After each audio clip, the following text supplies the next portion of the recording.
할렐루야 더 메시지 시청자 여러분 안녕하십니까? 저는 지구촌 능력교회를 섬기고 있는 허인자 목사입니다. 오늘은 보혈의 능력에 이기는 피라는 제목으로 여러분들과 은혜를 나누고자 합니다. 오늘 본문 말씀을 보니 갈릴리 가버나움 회당에서 예수님께서 말씀을 가르치는 장면입니다. 그런데 말씀을 듣는 무리 중에 귀신 들린 사람이 있었습니다. 이 귀신 들린 사람은 예수님을 보고 하나님의 거룩한 자, 즉 하나님이 보내신 하나님의 아들임을 알아보고 소리쳤습니다. 귀신이 귀신같이 알아본 것입니다. 예수님께서는 잠잠하고 그 사람에게서 나오라고 명령하셨습니다. 그러자 더러운 귀신은 그 사람에게 격렬을 일으키게 하고 큰 소리를 지르고 나왔습니다. 이 일로 예수님의 소문이 온 갈릴리 사방에 퍼지게 되었습니다. 여러분, 성경에 보니까 귀신이 있습니다. 예수님은 이 땅에 오셔서 귀신을 쫓아내는 일을 참 많이 하셨습니다. 우리나라에서는 죽은 사람이 영혼이 흔히 귀신이라고 부르는데 이것은 성경적이지 않습니다. 성경에서는 사단 마귀 귀신이라고 부르는 것은 타락한 천사, 악한 영을 말합니다.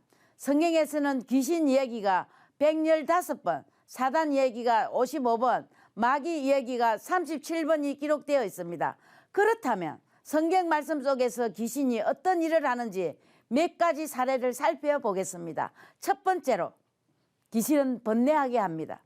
이스라엘의 첫 번째 왕이던 사울에게 있었던 일입니다. 사무엘상 16장 14절 말씀을 보니 여호와의 영이 사울 왕에게서 떠나자 악령이 그를 번뇌하게 하였다고 기록되어 있습니다.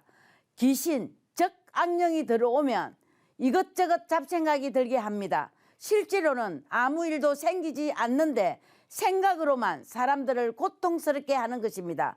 두 번째로 나쁜 생각을 하게 합니다. 요한복음 13장 2절 말씀을 보면 마귀가 벌써 시몬의 아들 가룟 유다의 마음에 예수를 팔려는 생각을 넣었더니라고 기록되어 있습니다.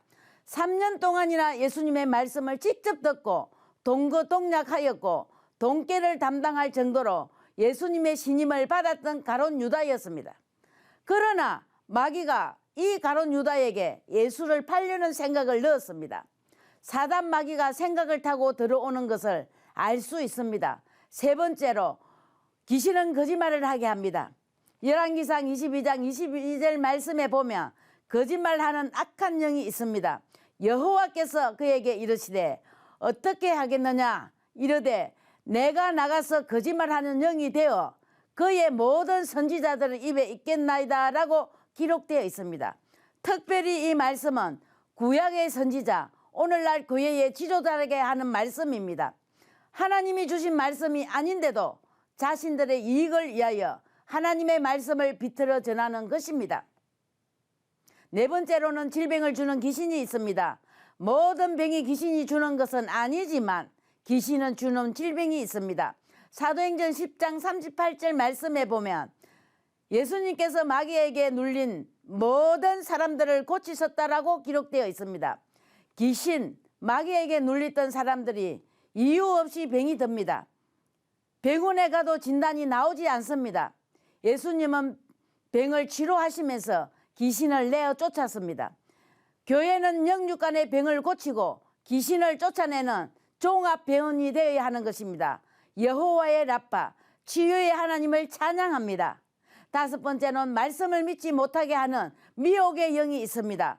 디모데전서 4장 1절 말씀 보면 그러나 성령이 밝히 말씀하시기를 후위에 어떤 사람들이 믿음에서 떠나 미혹하는 영과 귀신이 가르침을 따르리라고 하셨습니다.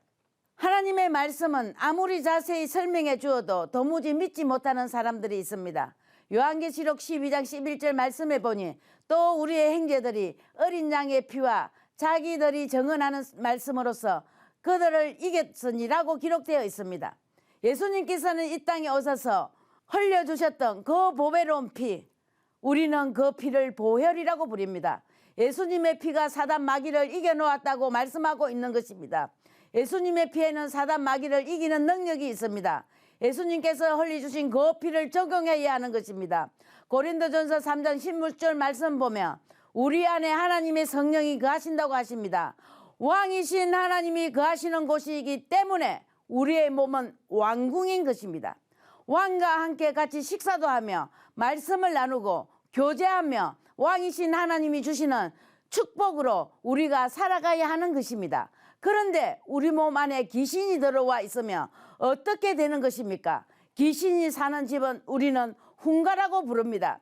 여러분들은 예수 그리스도의 보혈을 적용하여 훈가에서 사는 것이 아니라 하나님의 왕궁에 사는 축복의 자녀 되시기를 우리 주 예수 그리스도 이름으로 축복합니다.